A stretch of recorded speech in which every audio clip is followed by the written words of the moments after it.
terms of what haven't we covered? That is there anything that we haven't covered that you want to make sure in a different kind of format where you get can elaborate more that you want to make sure it gets out there? I I just want people to, social media is a great and it's a horrible thing at the same time. You know what I mean? You mentioned me being hot headed, and there's other people that are the same, and we're passionate. Hi. And we're gonna put Yeah. you know what I mean. We're gonna put our views out there, and we will. If somebody wants to go out there, and you want to post negative stuff about me, tag me in it, and we'll have a discussion. You know what I mean? Like there's a lot of misinformation out there, but there's also stuff that is true, and I will tell you exactly what I've done in the past, and I'm not afraid to have those discussions because if I've done it, I've done it, and I'm going to own up to it. I'm not gonna all of a sudden now because I'm running for office saying, well, maybe it was different. You know, I will say, when we did the stadium push in 2013, 2012, when we were doing that, we were relentless. We were packing gyms and we were sending emails and phone calls. And maybe now that I'm on this side of the table, it's like, wow. You don't realize, the impact. Yourself. So a city councilor, if I'm lucky enough to get elected, I have a full-time job. I have 3 kids. I have a wife. To be bombarded by hundreds of phone calls and emails a day, I can see why councils got frustrated and may have said, tell them to stop or I'm not voting. Like, enough. You know what I mean? But I also met with Daniel Grayton. He was the moderator in my MCTV forum. And to say I didn't see eye to eye to him would be, an understatement, obviously. But in the end, at the debate, I shook his hand and said, I'm going to give you credit. You know what I mean? Like, you had your stance. You never wavered. And, it was never personal. You know what I mean? So to that, I was like, I got to tip my cap to you. But, realizing We can actually find common ground, right? right, exactly. What you felt was best for Methuen, what I felt was best for Methuen were obviously polar opposites. But in the end, if I hold it personally against you now, what good is that?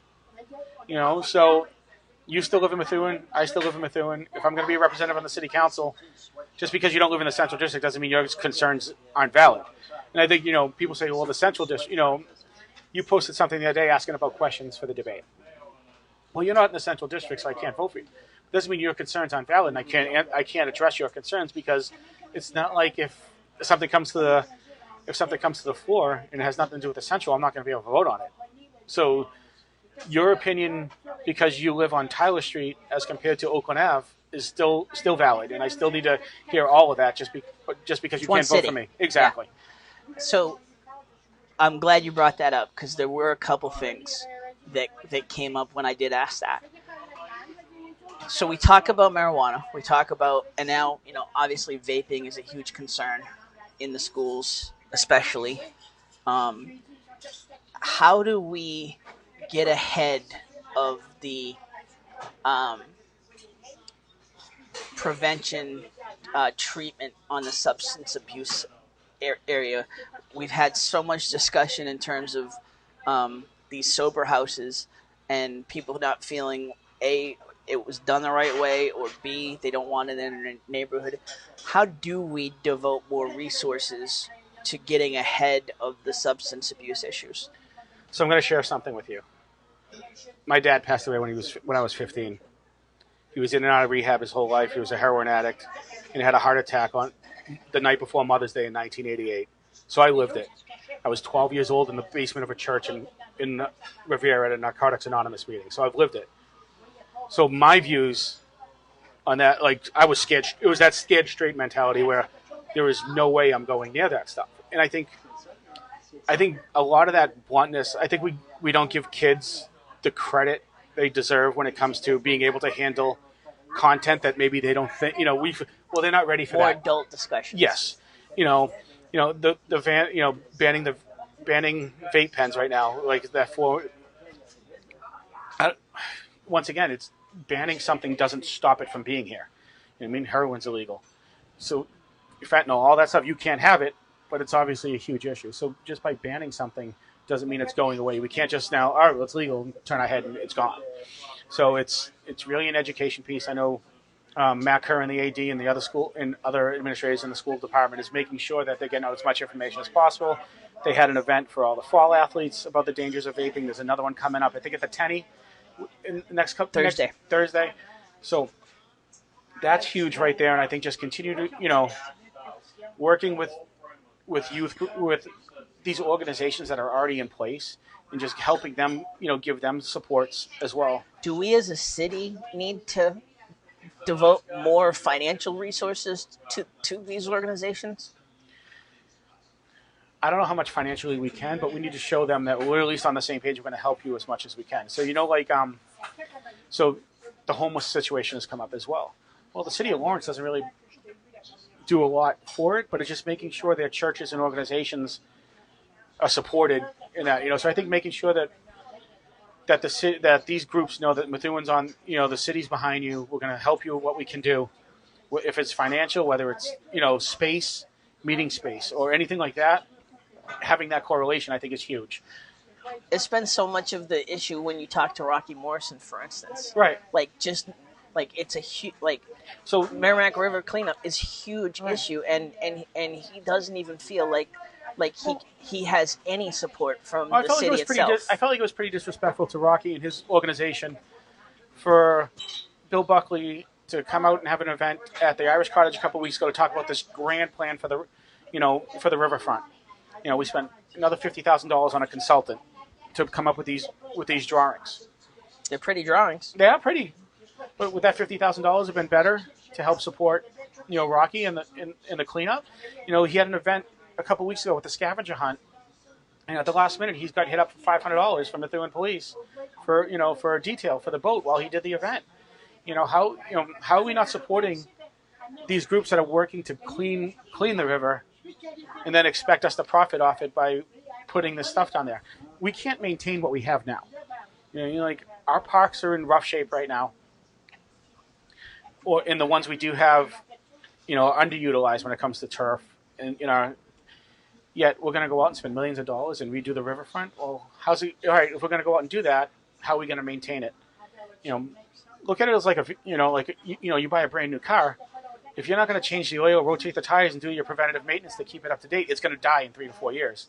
As compared to if you take care of things while you go along, you're going to get a better life out of it. And I think, if we're not going to help clean the river, but then think we're going to build all these parks and we have the island and all that, I think it's very short-sighted to think that whatever we build down there is going to be feasible. How you are active in youth sports, and you do see firsthand the facilities crunch that we have to deal with. Right. How do we get more space for not just youth sports, but just recreation, green spaces, and well kept parks? Right. I think to me it's. I don't know how feasible it is, but so now if you had a Toll Brothers coming in, they're going to put 60 houses on a lot. Well, there needs to be a couple of acres of open green space that community now can use. No, it doesn't have to always be a basketball court. It doesn't have to be a lacrosse field. It doesn't have to be a baseball diamond. I think the park down on the riverfront now, where they just redid all that, you got a gazebo, you got a walking trail. Is it going to be used for sports? No, but it's underutilized. You have a gazebo, you can put a band there, you can have entertainment down there during the summer. I think just being able, allowing our youth groups that use these fields to help maintain, there was times where we've offered to cut grass and, do this. And, well, no, you can't do that. I know the Marsh PTO in the past offered to put up basketball hoops, and then they were turned away. No, you can't do the install. We need to do the install. So I think, not looking at every piece of land as a financial opportunity, where we need to invest in our properties and make sure, if there's a parcel of land somewhere, instead of saying, hey, we can sell this off, hey, let's look at developing it and using it for ourselves. But it comes back to the budget piece, where right now we don't have the financial means to be able to acquire land, maintain, do the improvements, and then maintain afterwards. So. How do we get ahead of it, though? All of these things, like infrastructure, all these things that we truly do need to spend money on. How do you answer the voter that says we're screwed? because we need all this, and yet we have zero money in reserve to do it, and Right. six things ahead of of my concern. Yeah, I'm guessing if I had a real answer for that, I probably wouldn't be sitting here. You know, I feel like it's not easy, but you got to start somewhere. So the fiscal responsibility of the cities, that's where it starts first, right? Making sure that that the monies we do have that come in that we use for our city budget are allocated properly. That we eliminate as much waste as possible in the city budget. Now you eliminate that. Now all of a sudden you're able to start banking money. That now it's going out looking for grants. To help do some of this other things. It's not a quick fix. It's not going to be overnight. If I'm lucky enough to get elected, most likely in 2 years when I'm running it, when hopefully you and I are sitting here again talking about it, a lot of these same problems are still going to be here. But I think Methuen just wants to see progress. You know what I mean? I think you want to see, well, look, we're getting better. It feels like every time we make progress, then something else pops up and you're like, here we go again. We need to, I want to see Methuen get out of there. Here we go again. You know what I mean? Like, like most of us, I'm sick of seeing the Channel 5 truck parked at at the police station or Methuen in the news for something else, and a lot of it's preventable. So I may have not answered it directly, but Nope. it's not. It's an honest answer. Yeah. We're sitting in Country Kitchen. We were at Bada Bing's the other night. Yep. When you talk about residents just wanting to see progress, the downtown is a great example on that front. Like, if you're elected, how do you show folks progress here where there's just hasn't been any? It was a hot button issue last election, and there's been zero done. There was some money that was supposed to be allocated, but really zero done. Right. So I think the biggest thing is that so many things happen behind closed doors, and then when somebody follows up, like when I fall, we're working on it. No, I think making sure that every step of a process is as public as it can be. Obviously, there are things that you don't want to get out because whether it's a business coming in, confidentiality stuff you can't get out, but at least let people know in these city council meetings, and whether it's town hall meetings, whatever you need to do. Our website would be a great. Our website is, not the best, but I think if there's discussions about what to do downtown, right? Have a public forum. Sure. So hey, have other people bring their ideas to the table, and now you sit there, you listen to people's ideas, you take notes, and now you go, all right, does this work? No. Why? And the answer that bugs me the most is, well, we've always done it this way. That answer should never. That's not an answer. That's a cop out. That's just like I'm not willing to think about anything, so I'm just going to say we've always done it this way and not do it. Just because you have an idea that I may not agree with, that I think stupid, I still need to talk to you and then get a reason why from somebody why it doesn't work, with actual facts, not just saying, well, we've done it this way in the past, we're just going to continue to do it. So I think if you let the residents be part of these processes more, and as they feel that their voices are being heard more, you're going to have more involvement. Right now people don't feel that City Hall is working for them because they feel like there's all these powers behind. There's a couple of people pulling all the purse strings and pulling all, and we're all just puppets. But if you get them as part of the process and they feel entitled, that's a big part of that's a big solution right there. As tends to happen when we talk, you've given me way more time than I asked for.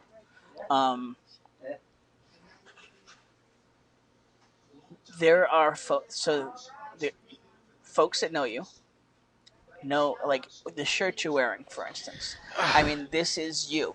Yeah. It's funny.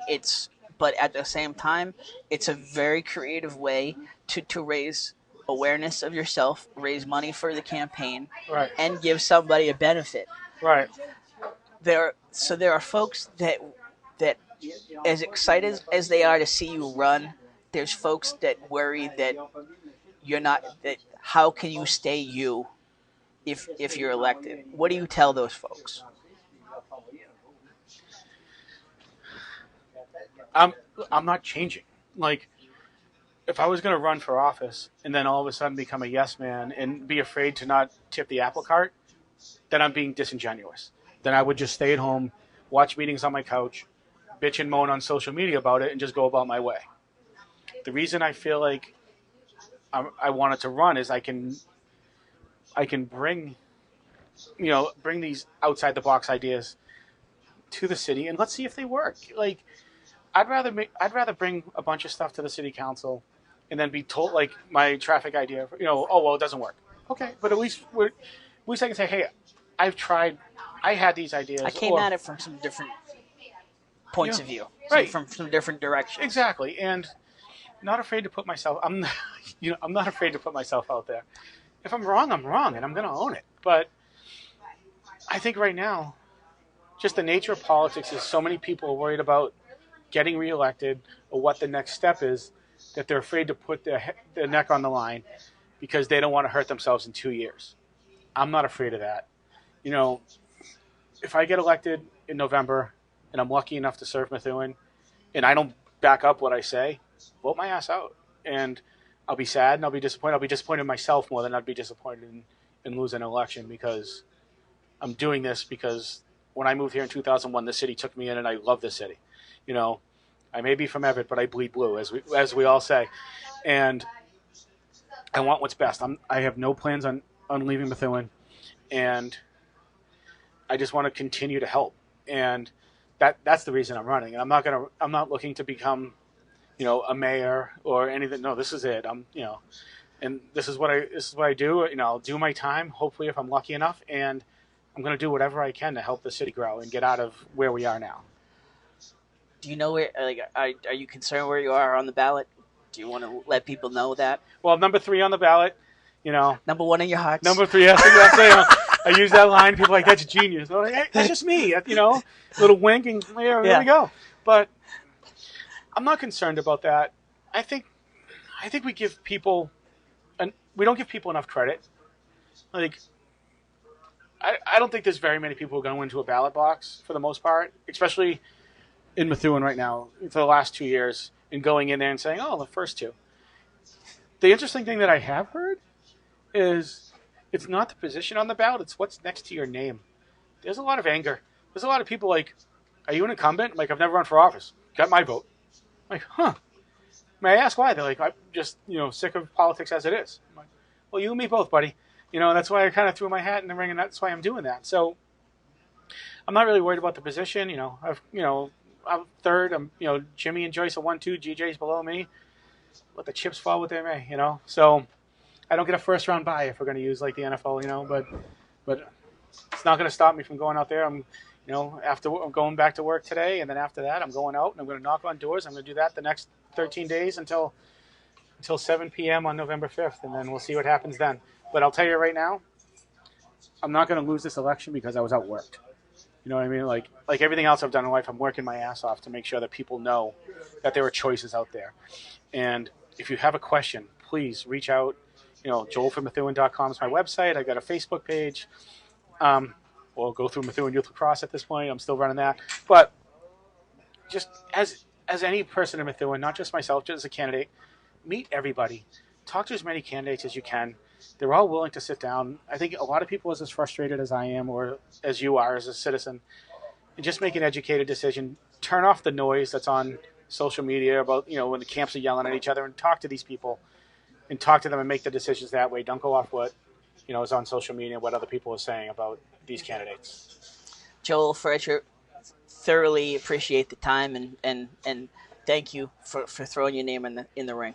It's been my pleasure. We'll see how I feel in 2 weeks, but it's been an interesting experience, I'll tell you that. And hopefully, win or lose, not going away. I'll be around, whether it's on a lacrosse field or a football field or whatever, or just being in the stands.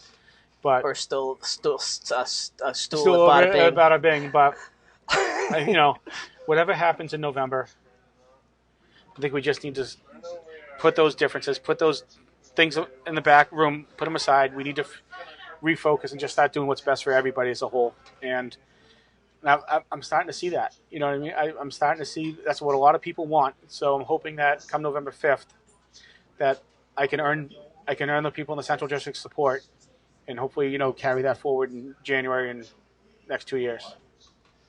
Thank you again. My pleasure. Thank you, Tim, for the time.